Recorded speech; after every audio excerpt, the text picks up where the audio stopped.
혹시 신앙생활을 하다 보면 이게 뭔가 의무감처럼 느껴질 때가 있진 않으셨나요? 아니면 뭔가 더 깊은 게 있을 것 같은데 그걸 좀 놓치고 있다는 생각 해보신 적 없으세요? 오늘 우리가 함께 들여다볼 이야기는 바로 그 지점입니다. 머리로만 아는 신앙과 진짜 내 삶으로 살아내는 신앙 사이에는 과연 어떤 결정적인 차이가 있을까요? 자, 오늘 우리가 함께 떠나볼 여정인데요. 먼저 영적 관광객이라는 아주 흥미로운 비유로 시작을 해볼 겁니다. 그리고 나서는 왜 아는 것이 사랑하는 것보다 먼저 와야 하는지 그 핵심 원리를 살펴볼 거고요. 그 다음엔 이 원리를 바탕으로 예배, 기도, 순종 이 세 가지를 어떻게 실천할 수 있는지 구체적으로 알아보고 마지막으로 이 모든 걸 우리 일상에 바로 적용할 수 있는 아주 간단한 습관으로 마무리하겠습니다. 네, 그럼 첫 번째 이야기, 영적 관광객의 실수부터 시작해 보겠습니다. 과연 우리는 신앙의 본질을 제대로 경험하고 있는 걸까요? 오늘 분석은 우리에게 아주 뭐랄까, 좀 도발적인 질문을 하나 툭 던지면서 시작합니다. 혹시 당신은 신앙의 세계를 깊이 경험하는 대신에 그냥 휙 둘러보고 지나가는 영적 관광객은 아닌가요? 이 비유는 우리가 아주 흔하게 볼 수 있는 관광지의 한 모습에서 시작돼요. 이 분석에서는 이게 바로 많은 사람들이 하나님을 대하는 방식하고 똑같다고 꼬집는 거예요. 그 본질을 깊이 경험하고 감동하기보다는 그냥 나 교회 다녀, 나 신앙생활해 라는 증거, 일종의 인증샷만 남기려는 그런 피상적인 태도 말이죠. 자, 그렇다면 이런 영적 관광객 신세에서 벗어나려면 대체 어떻게 해야 할까요? 바로 이 지점에서 오늘 분석의 가장 중요한 핵심 원칙이 등장합니다.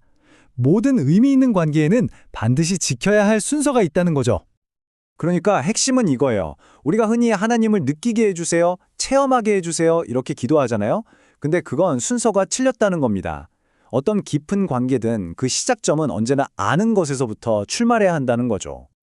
지금 보시는 이 표가 그 차이를 정말 명확하게 보여주죠. 한쪽은 그냥 쓱 보고 지나가지만 다른 한쪽은 그 대상을 알기 때문에 그 안에서 엄청난 아름다움과 깊은 감동, 바로 경외감을 발견합니다. 신앙도 마찬가지라는 거예요. 아는 만큼 보이고 아는 만큼 사랑하게 되는 거죠. 자, 아는 것이 시작이라고 했잖아요.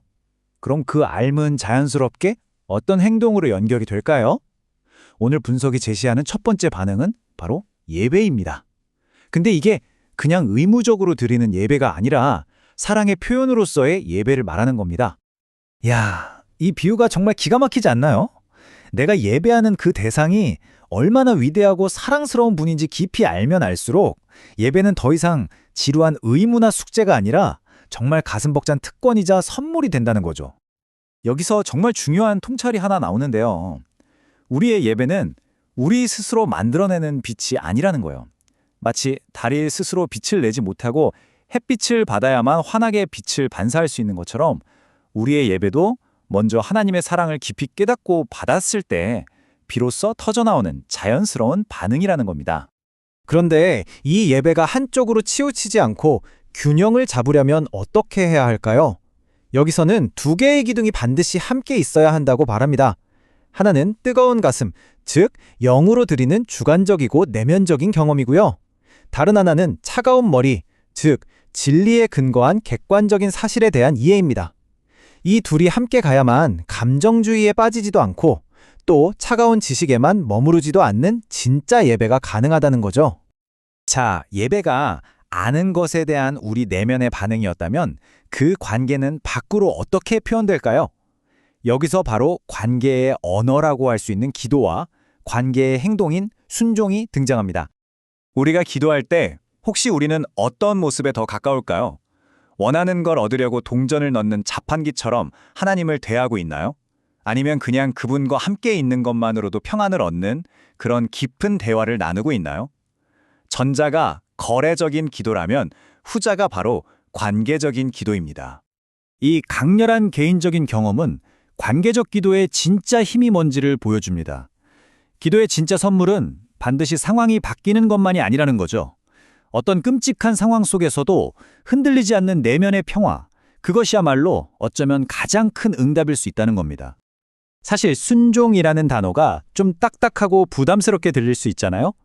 하지만 여기서 말하는 순종은 규칙을 맹목적으로 따르는 게 아닙니다.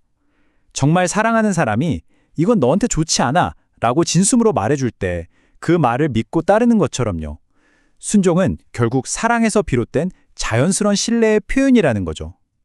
그렇다면 오늘날 우리가 하나님께 순종하는 걸 가장 방해하는 강력한 라이벌은 과연 뭘까요? 이 분석은 단호하게 재물, 즉 만몬을 지목합니다. 왜냐하면 재물은 본래 하나님만이 주실 수 있는 안전, 기쁨, 정체성을 마치 자기가 줄 수 있는 것처럼 우리를 끊임없이 유혹하기 때문입니다. 자, 여기까지 들으면 다 좋은 말인데 솔직히 바쁜 일상 속에서 이걸 어떻게 실천하나 이런 생각 드시죠? 그래서 이 분석에서는 아주 간단하고 반복 가능한 습관 하나를 제안합니다. 자, 드디어 가장 실용적인 부분입니다. 거창한 계획 말고요. 하루 30분을 3번으로 쪼개는 10, 10, 10 습관입니다. 아침에 10분, 정신이 가장 맑을 때 말씀과 기도로 시작하고요.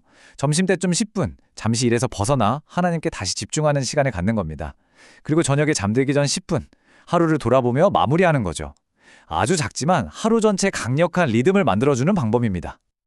그리고 이 모든 걸 할 때 딱 한 가지 정말 중요한 마음가짐이 있습니다. 이 모든 실천은 하나님의 사람을 얻어내기 위한 노력이 아니라는 거예요. 그건 자판기에 동전 넣는 거랑 똑같잖아요. 그게 아니라 이건 이미 바른 그 엄청난 사랑에 응답하는 방법이고 그 관계 속으로 더 깊이 들어가는 즐거운 과정이라는 겁니다. 결국 우리는 처음 시작했던 그 질문으로 다시 돌아오게 됩니다. 여러분의 신앙은 그동안 다녀왔던 곳들의 기념사진만 가득한 앨범인가요? 아니면 지금도 여전히 계속되고 있는 살아있는 관계인가요? 이 질문에 대한 답은 오직 우리 자신만이 내릴 수 있을 겁니다.